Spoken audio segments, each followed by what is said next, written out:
Message today is out of 2 Samuel, starting at chapter 22 and verse 1. Now, the message today, of course, the new year. People think about the last year. Now, the world looks at this thing completely different than believers do. So the non-believers, they look and they say, well, you need to go back and look at the mistakes you made, and that's not really the right approach. And then some on the positive side, well, look at all the good things that happened to you and make a list of those and think how you can improve on that. And it's like, no, that's not really the answer either. So what is the answer? The answer is that whether it's positive or negative, it came from God. And there's lots to learn in the process. And this is about an attitude. It's not what you do. So we start at 2 Samuel chapter 22, verse 1. Because David had this kind of experience right here.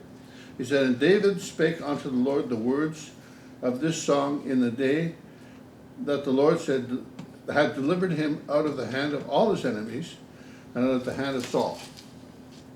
Well, I can think about that, and it's like, well, that and to be, yeah, I'd be happy about it. I don't know how much praise I'd give to God for it.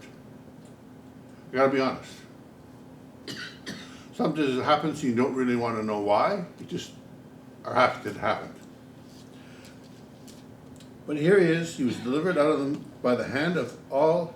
God delivered him out of the hand of his enemies and out of the hand of Saul, which was king at the time, and out to kill him. Yeah, that's not a great position to be in when the king, the leader, wants to kill him. He's hunting him down all over the place to kill him. Verse 2, and David said, "The Lord is my rock and my fortress and my deliverer." I like this. This is a very straightforward declaration. He's my rock. Now, we don't talk about rock in the same way today. It's like rock is something that's immovable. He said, this God is immovable, and I rest on him. I trust in him because things change, people change, attitudes change, but God doesn't change. My rock. My fortress.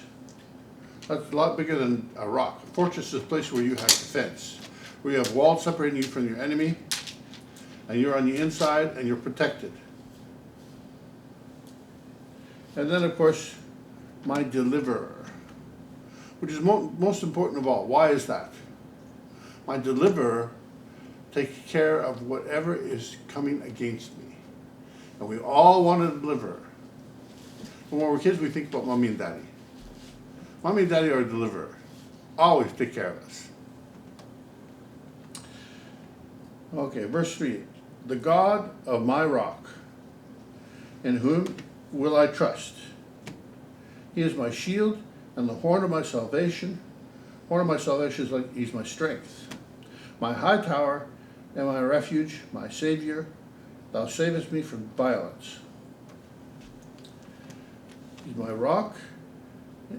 He is my shield. He's protection from the attack of the enemy. The horn of my salvation, my strength. My high tower. High tower is interesting because they used to build high towers against enemies, which were a defense. Why? Because what they do is they try to break in through the door. They couldn't get in through the door, they try to burn the door down. But the higher the tower, the more protection you have, because they try to burn the door down. Often the people inside would just suffocate because of the smoke. But in a high tower, you go to the top, you open the windows, and you breathe fresh air. And they can't shoot in if it's, 2 or 3 stories tall.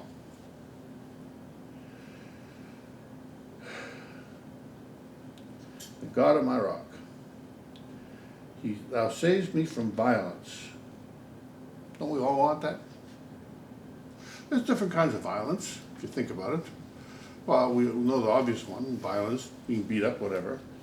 But there's lots of other kinds of violence. There's relational violence, people beating you up emotionally. Calling out all kinds of bad things. There's emotional, there's spiritual violence, trying to make out like you're nothing, but we all have the same value in the eyes of Jesus Christ. He died for us all.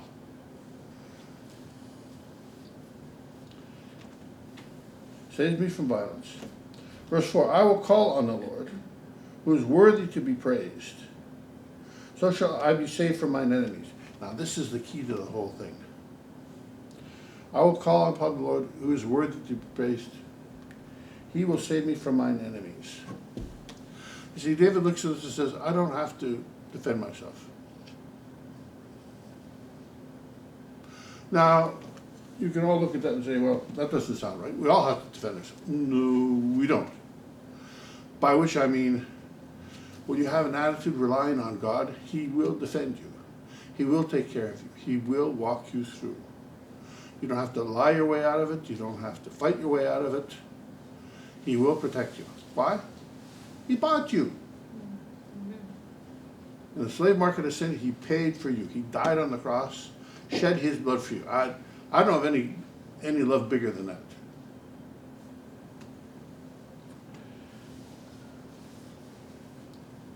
I will call upon the Lord. In my trouble, I'll call upon the Lord. Why? Because anything else that I have can fail. And will fail with time. Give it a chance, it will fail. Including my own strength. Sooner or later it all fails, but God never fails. I will call on the Lord, who is worthy to be praised. Of course He's worthy to be praised, because He died on the cross for me, because He takes care of me every day. It says in the Old Testament, He says, from the day that you were born, I've carried you, right to your death. He says, I carry you. I take care of you. I want the best for you. Yes. When the waves of death compass me, like the waves of death. You know what that means? It seems like everything you do, sometimes you get into a place and everything you do seems to be death. When the waves of death compassed me, the floods of ungodly men made me afraid. He wasn't too scared to say he was afraid. He wasn't too scared. Because everybody gets afraid at some point. Sometimes it's about losing your life. Sometimes it's about losing people that are close to you. Sometimes it's about relationships. Sometimes it's your job. Doesn't matter what it is. Sometimes it's things. The floods of ungodly men made me afraid. And you know, the enemy always makes a big deal out of it. He gets in your face and shouts at you. You're going to lose this. You're going to lose this. The sorrows of hell compassed me about. The snares of death prevented me. The sorrows of hell compassed me about. Man, you feel like this is just not going to get any better. It's just, this is bad, and it seems like it's going to get worse. In my distress, verse 7, I called upon the Lord, who cried to my God, and He did hear my voice out of His temple, and my cry did enter into His ears. He's saying, you know what? In my distress, whatever the problem was, it doesn't matter what it was, I called upon the Lord and cried to my God, and He did hear my voice out of His temple. And my cry did enter into His ears. This is a wonderful thing. It doesn't matter. We can't see God, but He sees us all the time. We can't hear God, but He can hear everything we say. In fact, He hears everything that we think. And can you imagine? He still loves us, even after listening to everything we think. Verse 8, then the earth shook and trembled, the foundations of the heaven moved and shook, because He was wroth. He was angry. He wasn't angry at David. He was angry at the people coming after David, trying to make his life bad, trying to scare him, trying to do all this stuff to him, made him angry. Verse 9, there went up a smoke out of his nostrils, and fire out of his mouth devoured. Coals were kindled by it. That's anger. He bowed the heavens also and came down, and darkness was under his feet.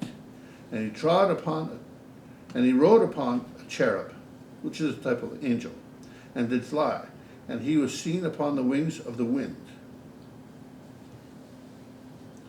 And he made darkness pavilions round about him. He made darkness like buildings around him. Dark waters, thick clouds of the skies. You know, sometimes you know God's working and you can't see it and you don't understand it. It's like darkness as pavilions round about him and dark waters, thick clouds. Other guys, you look at it and say, you can't understand it. There's thick clouds, dark waters, don't understand it. I don't understand what God is doing.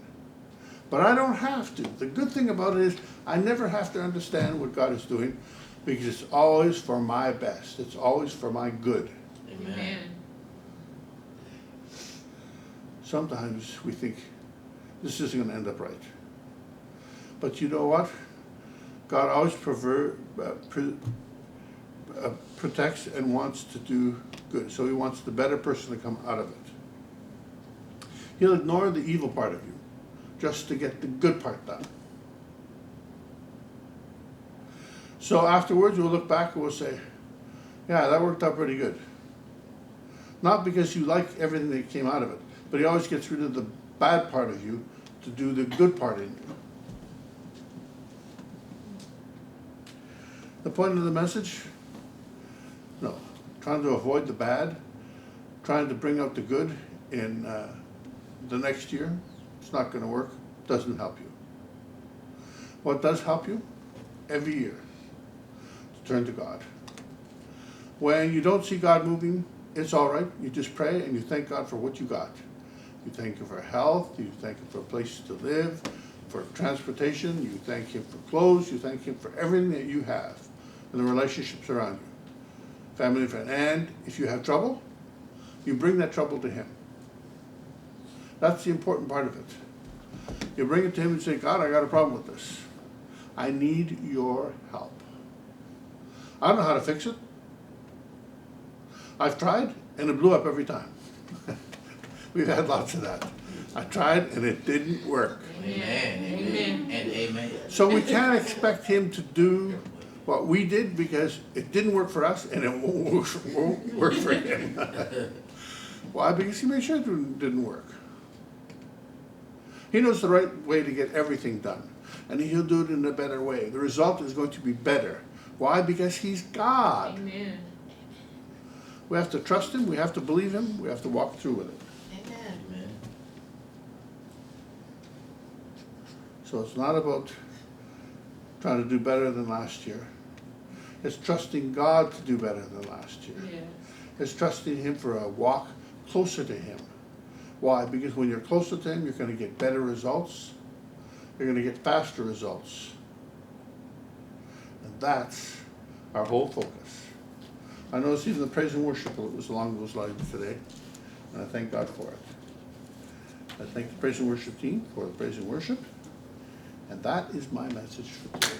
Amen.